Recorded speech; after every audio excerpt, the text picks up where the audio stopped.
सविता सिंह। चलिए देखिए, आज जो है मैथ्स में एक टॉपिक फंक्शन देखते हैं। रिलेशन एंड फंक्शन टॉपिक में से मैंने फंक्शन लिया है यहाँ पे, तो फंक्शन देखते हैं कि फंक्शन क्या है। चलिए यस, देखिए function, a relation F from a non empty set A to B a non empty set B is said to B a function if every element of set A has one and only one image in set B। यानी कि कोई relation हमारा function कहलाएगा किस case में, कि जब उसके सेट A के एलिमेंट की हर एक इमेज जो है, हर एक एलिमेंट की इमेज हमें सेट B में दिखाई देगी। ठीक है, set A has one and only one image in set B। ठीक है, इस बात का हमें ध्यान रखना है कि ये वाले केस को, ये वाली बात हमेशा ध्यान रखेंगे। ठीक है, चलिए कुछ एग्जाम्पल मैंने यहाँ पे रखे हुए हैं, देखेंगे कि कौन से यहाँ पे हमारे सेट जो दिए हुए हैं ये फंक्शन है और कौन से नहीं हैं।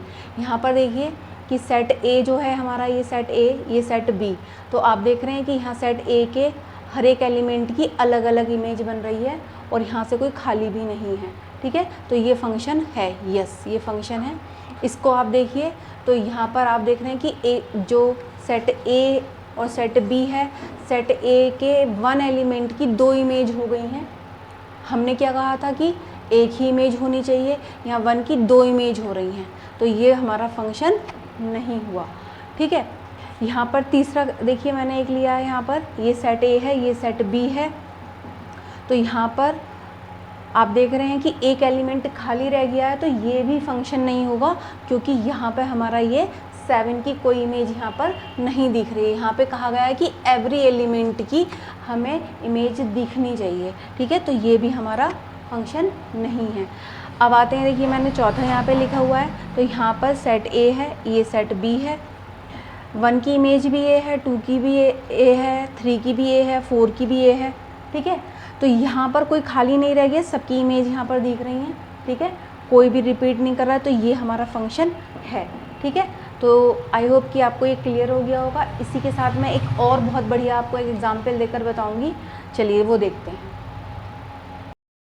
यस, देखिए बच्चों, यहाँ पर मैंने ये एक सेट ए लिया है जिसे मैंने चाइल्ड माना हुआ है कि ये चाइल्ड को शो कर रहा है, और सेट बी जो है ये मदर को शो कर रहा है। तो आप खुद ही सोचिए कि कोई भी अगर चाइल्ड पैदा हुआ है तो उसकी मदर तो होगी, यानी कोई भी एलिमेंट यहाँ पे खाली नहीं रहेगा, सबकी यहाँ पे कहीं ना कहीं कोई मदर होगी।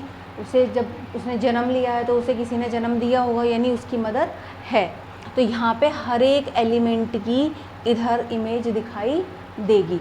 ठीक है, यहाँ का कोई खाली भी नहीं रहेगा, कोई भी चाइल्ड है उसकी मदर तो होगी ही। ठीक है, यहाँ खाली रह सकता है, कोई दिक्कत नहीं है। बहुत सी औरतें होती हैं जिनके बच्चे नहीं होते हैं, तो यहाँ पर अगर कोई खाली रह गया है तो भी हमारा ये फंक्शन कहलाएगा। और कई सारे बहन भाइयों की एक ही मदर होती है, जैसे कि मान लो कि 1 की इमेज भी ए ही हो गई, 2 की इमेज भी ए ही हो गई, 2 बच्चों की एक ही मदर हो गई, हो जाता है। बहन भाई जो होते हैं उनकी मदर सेम ही होती हैं, और यहाँ पर ये इससे कनेक्ट हो गया, ये इससे कनेक्ट हो गया। ठीक है, यहाँ से, यानी यहाँ का तो कोई खाली रहेगा ही नहीं। फंक्शन होने की पहली कंडीशन यही है कि एवरी एलिमेंट की जो है इमेज दिखनी चाहिए, यानी चाइल्ड जो है तो उसकी मदर ज़रूर होगी, इमेज ज़रूर होगी, कोई खाली नहीं रहेगा यहाँ से। ठीक है, दूसरा, फिर यहाँ पे अगर कोई खाली रह भी रहा है कोई दिक्कत नहीं है, 2 की यहाँ से सेम इमेज। लेकिन ऐसा नहीं हो सकता ना कि यहाँ पर अगर आप देख रहे हैं कि ये चाइल्ड है कि 1 और 2, यहाँ पे हमने ये ले लिया कि इसके ये इससे कनेक्ट कर दिया और 1 को हमने बी से भी कनेक्ट कर दिया। ऐसे कैसे हो जाएगा कि एक बच्चे की 2 माँ हो जाए। ठीक है, फिर बर्थ देने वाली तो एक ही मदर होगी ना, तो इस वाले केस में हमारा ये फंक्शन नहीं होगा। कोई खाली भी नहीं रहना चाहिए, एवरी एलिमेंट की इमेज दिखनी चाहिए। ठीक है, यहाँ खाली रह जाए कोई दिक्कत नहीं है। ठीक है, यहाँ से 2 की सेम इमेज हो जाए तो भी कोई दिक्कत नहीं है, लेकिन एक की 2 इमेज ना हो, ये वाला केस नहीं बनना चाहिए, तो हमारा ये फंक्शन बन जाएगा। ओके।